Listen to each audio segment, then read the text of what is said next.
मित्रों, आप सभी का श्रीमद् भगवद गीता के 5वां अध्याय में स्वागत है। तो आइए शुरू करते हैं महान श्रीमद् भगवद गीता का 5वां अध्याय। 5वां अध्याय कर्म संन्यास योग। तीसरे और चौथे अध्याय में अर्जुन ने भगवान श्री कृष्ण के मुख से कर्म की अनेक प्रकार से प्रशंसा सुनकर और उसके अनुसार बरतने की प्रेरणा और आज्ञा पाकर साथ साथ में यह भी जाना कि कर्मयोग के द्वारा भगवत स्वरूप का तत्व ज्ञान अपने आप ही हो जाता है। चौथे अध्याय के अंत में भी भगवान ने उन्हें कर्मयोग प्राप्त करने को आज्ञा दी है, परंतु बीच बीच में ब्रह्माग्नाः परे यज्ञ यज्ञेन वोपजुनति तद्विद्धि प्राणिपातेन आदि वचनों के द्वारा ज्ञान योग की, कर्म संन्यास की प्रशंसा सुनी। इससे अर्जुन इन दोनों में अपने लिए कौन सा साधन श्रेष्ठ है उसका निश्चय न कर सका, इसलिए उसका निर्णय अब भगवान के श्रीमुख से ही हो। इस उद्देश्य से अर्जुन पूछते हैं। श्लोक नंबर 1। अथ पंचमोऽध्यायः। अर्जुन उवाच संन्यास कर्मणा कृष्ण पुनर्योगं च शंससि यच्छ्रे एत्योरेकं तन्मे ब्रूहि सुनिश्चितम्। इसका अर्थ है, अर्जुन बोले, हे कृष्ण, आप कर्मों के संन्यास की और फिर कर्मयोग की प्रशंसा करते हैं, इसलिए इन दोनों साधनों में से जो एक मेरे लिए भली भांति निश्चित कल्याणकारक साधन हो उसको कहिए। श्लोक नंबर 2। श्री भगवान उवाच संन्यास कर्मयोगश्च न्यश्रेयस्करावुभौ तयोस्तु कर्म संन्यासात् कर्मयोगो विशिष्यते। इसका अर्थ है, श्री भगवान बोले हैं, कर्म संन्यास और कर्मयोग ये दोनों ही परम कल्याण के करने वाले हैं, परंतु उन दोनों में भी कर्म संन्यास से कर्मयोग साधन में सुगम होने से श्रेष्ठ है। श्लोक नंबर 3। ज्ञेयः स नित्य सन्यासी यो न द्वेष्टि न कांक्षति निर्द्वंद्वो हि महाबाहो सुखं बंधात् प्रमुच्यते। इसका अर्थ है, हे अर्जुन, जो पुरुष किसी से द्वेष नहीं करता है और न किसी की आकांक्षा करता है, वह कर्मयोगी सदा सन्यासी ही समझने योग्य है, क्योंकि रागद्वेषादि द्वंद्वों से रहित पुरुष सुखपूर्वक संसार बंधन से मुक्त हो जाता है। श्लोक नंबर 4। सांख्योगो पृथक बालाः प्रवदन्ति न पंडिताः एकं प्यास्थितः समयगुभ्योर्विन्दते फलम्। इसका अर्थ है,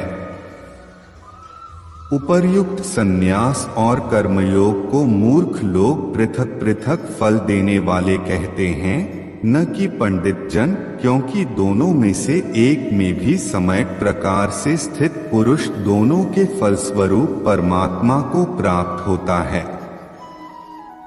श्लोक नंबर 5। यत्सांख्यः प्राप्यते स्थान तद्योगैरपि गम्यते एकं सांख्यं य योगं च यः पश्यति स पश्यति। इसका अर्थ है, ज्ञानयोगियों द्वारा जो परम धाम प्राप्त किया जाता है, कर्मयोगियों द्वारा भी वही प्राप्त किया जाता है। इसलिए जो पुरुष ज्ञानयोग और कर्मयोग को फल रूप में एक देखता है, वही यथार्थ देखता है।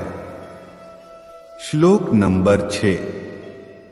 संन्यासस्तु महाबाहो दुःखमाप्तुम्योगतः योगयुक्तो मुनिर्ब्रह्म न चिरेणाधिगच्छति। इसका अर्थ है,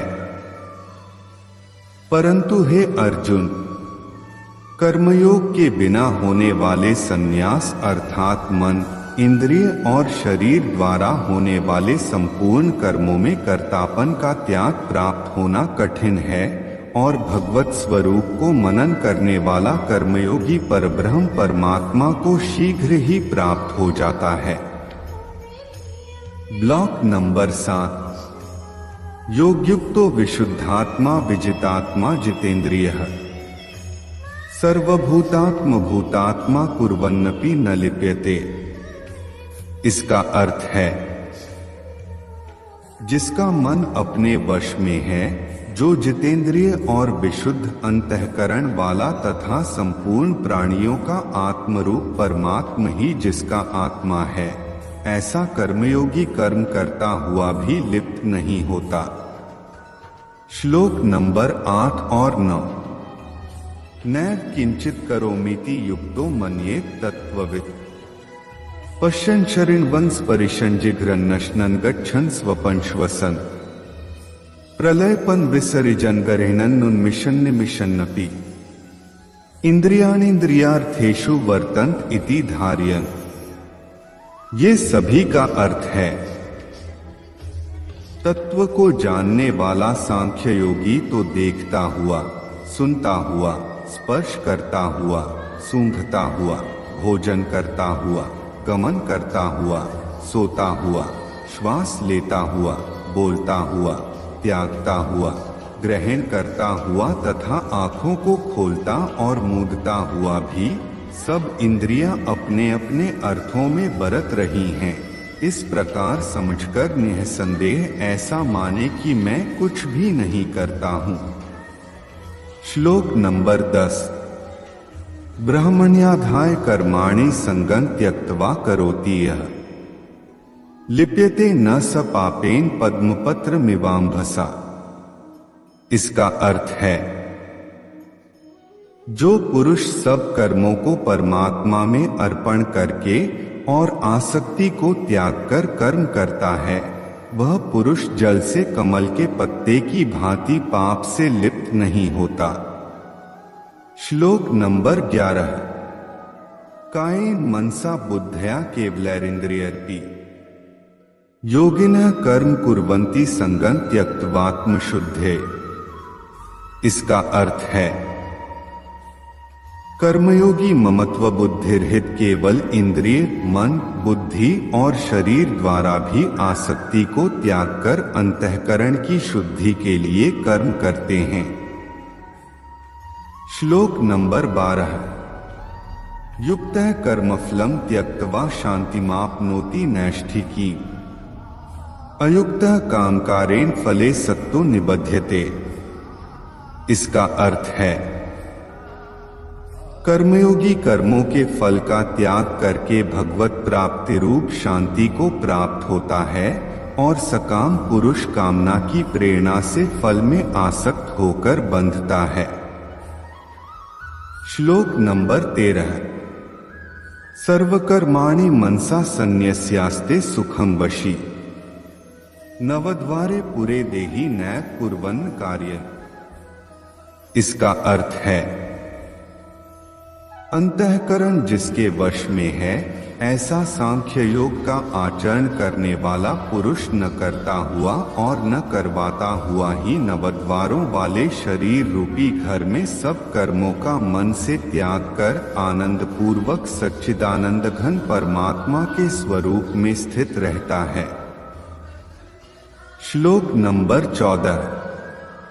न कर्तृत्व न कर्माणि लोकस्य सृजति प्रभुः न कर्मफल संयोगन स्वभावस्तु प्रवर्तते। इसका अर्थ है,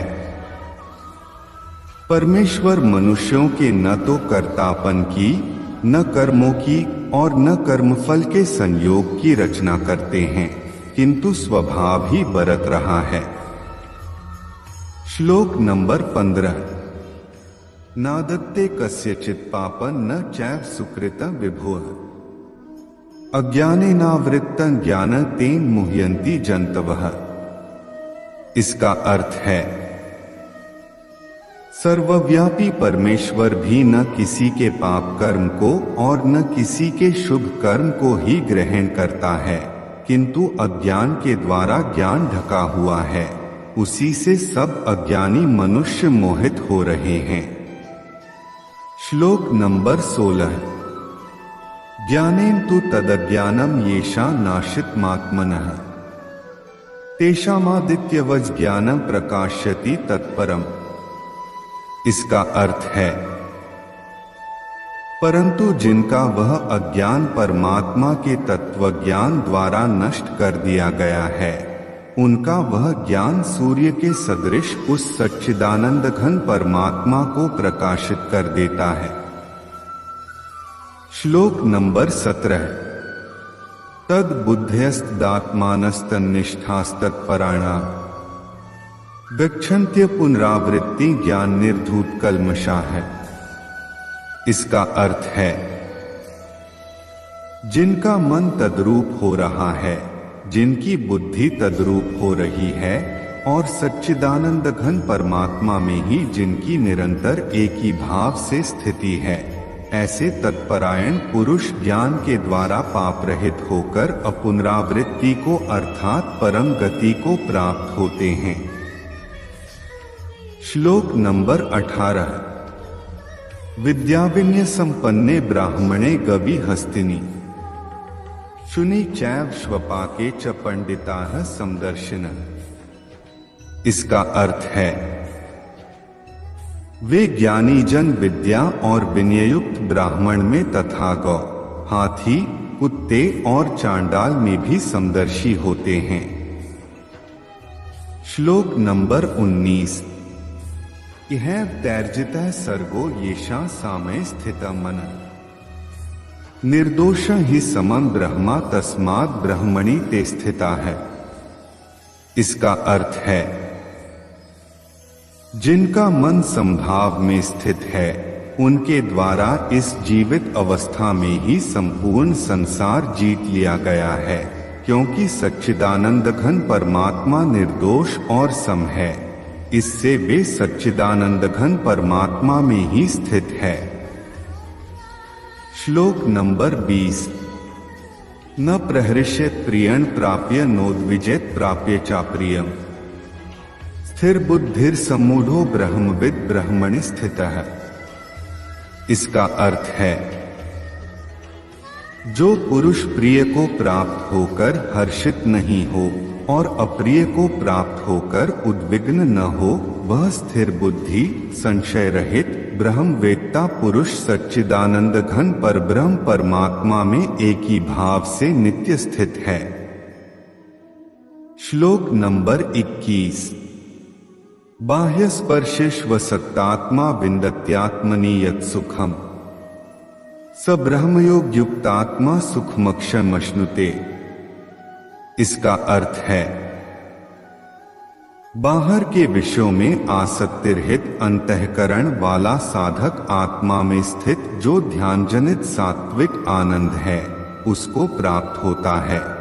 तदंतर वह सच्चिदानंद घन परब्रह्म परमात्मा के ध्यान रूप योग में अभिन्न भाव से स्थित पुरुष अक्षय आनंद का अनुभव करता है। श्लोक नंबर 22। ये ही संस्पर्शजा भोगा दुहख्यो ने एवते आद्यंतवंतः कौन्तेय न तेषु रमते बुधः। इसका अर्थ है, जो ये इंद्रिय तथा विषयों के संयोग से उत्पन्न होने वाले सब भोग हैं, यद्यपि विषयी पुरुषों को सुखरूप भासते हैं, तो भी दुहख के ही हेतु हैं और आद्यंत वाले अर्थात अनित्य हैं। इसलिए हे अर्जुन, बुद्धिमान विवेकी पुरुष उनमें नहीं रमता। श्लोक नंबर 23। शक्नोति है यह सोढ़ो प्राक शरीर विमोक्षणात् काम क्रोधोद्भवम वेगन स युक्तः स सुखी नरः। इसका अर्थ है, जो साधक इस मनुष्य शरीर में शरीर का नाश होने से पहले ही काम क्रोध से उत्पन्न होने वाले वेग को सहन करने में समर्थ हो जाता है, वही पुरुष योगी है और वही सुखी है। श्लोक नंबर 24। योऽन्तः सुखोऽन्तरारामस्तथान्तर्ज्योतिरेव यः स योगी ब्रह्म निर्वाण ब्रह्म भूतोधिगच्छति। इसका अर्थ है, जो पुरुष अंतरात्मा में ही सुख वाला है, आत्मा में ही रमण करने वाला है तथा जो आत्मा में ही ज्ञान वाला है, वह सच्चिदानंद घन परब्रह्म परमात्मा के साथ एक ही भाव को प्राप्त सांख्योगी शांत ब्रह्मा को प्राप्त होता है। श्लोक नंबर 25। लभन्ते ब्रह्म निर्वाणम ऋषयः क्षीणकल्मषाः छिन्नद्वैधा यतात्मानः सर्वभूतिते रताः। इसका अर्थ है, जिनके सब पाप नष्ट हो गए हैं, जिनके सब संशय ज्ञान के द्वारा निवृत्त हो गए हैं, जो संपूर्ण प्राणियों के हित में रत हैं और जिनका जीता हुआ मन निश्चल भाव से परमात्मा में स्थित हैं, वे ब्रह्म वेत्ता पुरुष शांत ब्रह्मा को प्राप्त होते हैं। श्लोक नंबर 26। काम क्रोध वियुक्ताना यतीना यच्चेतसा अभितो ब्रह्म निर्वाण वर्तते विदितात्मना। इसका अर्थ है, काम क्रोध से रहित जीते हुए चित्त वाले परब्रह्म परमात्मा का साक्षात्कार किए हुए ज्ञानी पुरुषों के लिए सब ओर से शांत परब्रह्म परमात्मा ही परिपूर्ण है। श्लोक नंबर 27 और 28। स्पर्शान् कृत्वा बहिर्बाह्यांश्चक्षुश्चैवान्तरे भ्रुवोः प्राणापानौ समौ कृत्वा नासाभ्यन्तरचारिणः यतेन्द्रिय मनोबुद्धिर्मुनिर्मोक्षप्रायण है विगतेच्छाभ्य क्रोधो यह सदा मुक्त एव सः। ये सभी का अर्थ है,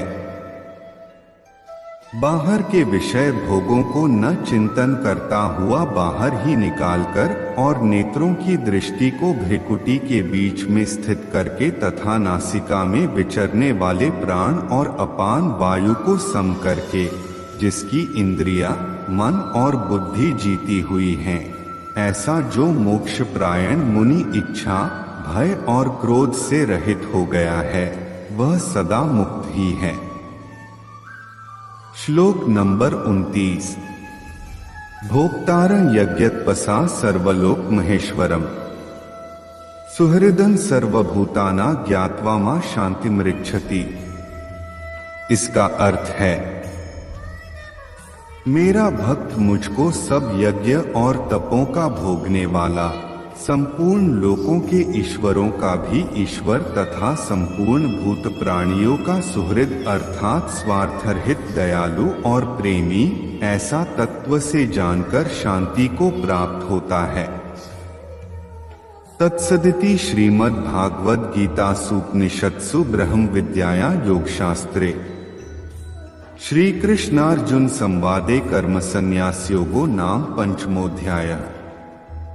इस प्रकार उपनिषद, ब्रह्म विद्या तथा योग शास्त्र रूप श्रीमद् भगवद गीता के श्री कृष्ण अर्जुन संवाद में कर्म संन्यास योग नामक 5वां अध्याय संपूर्ण हुआ।